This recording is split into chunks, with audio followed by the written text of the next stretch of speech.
ফুলকুমারী গ্রাম ও ফুলকুমারীর পরিচয়। অনেক দিন আগে সবুজ গাছপালায় ঘেরা পাখির কলতানে ভরা একটি গ্রাম ছিল।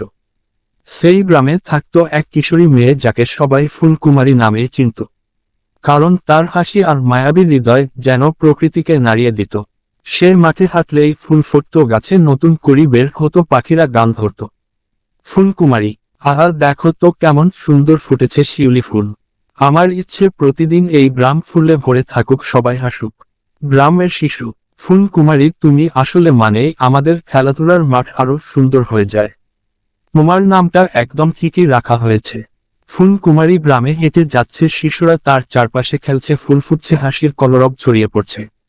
দুঃখের শুরু, কিন্তু সুখের দিনগুলো বেশি দিন টিকল না। হঠাৎ এক ভয়ঙ্কর খরা নেমে এলো।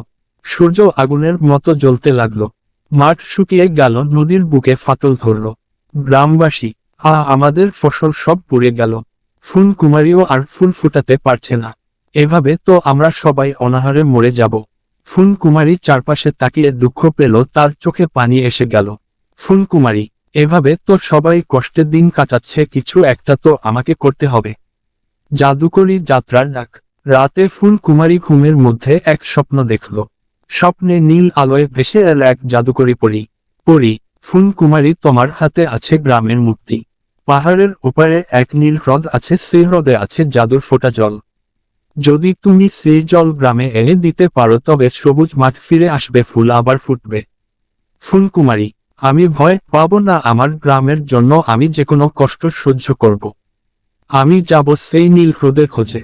দীর্ঘ যাত্রা ও বাধা। পরদিন ভোরে ফুলকুমারী রওনা দিল, মাথায় ছোট্ট পুটলি, হাতে কলস। সে চলল ধুলোভরা পথ পেরিয়ে, ঘন বন অতিক্রম করে। কিন্তু প্রতিটি পথে অপেক্ষা করছিল নতুন বাধা।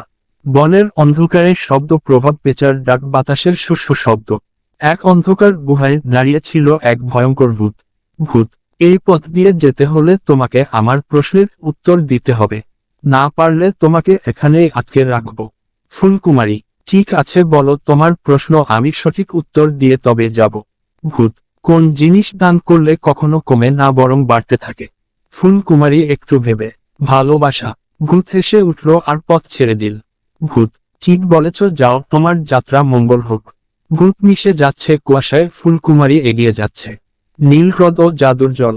দীর্ঘ পথ শেষে ফুলকুমারী পৌঁছালো পাহাড়ের ওপারে নীল হ্রদের তীরে। হ্রদের জল রোদের আলোয় নীলকান্তমণির মতো ঝিকমিক করছে। ফুলকুমারী, এটাই সেই জাদুর হ্রদ, এবার আমার গ্রামের দুঃখ মিটবে।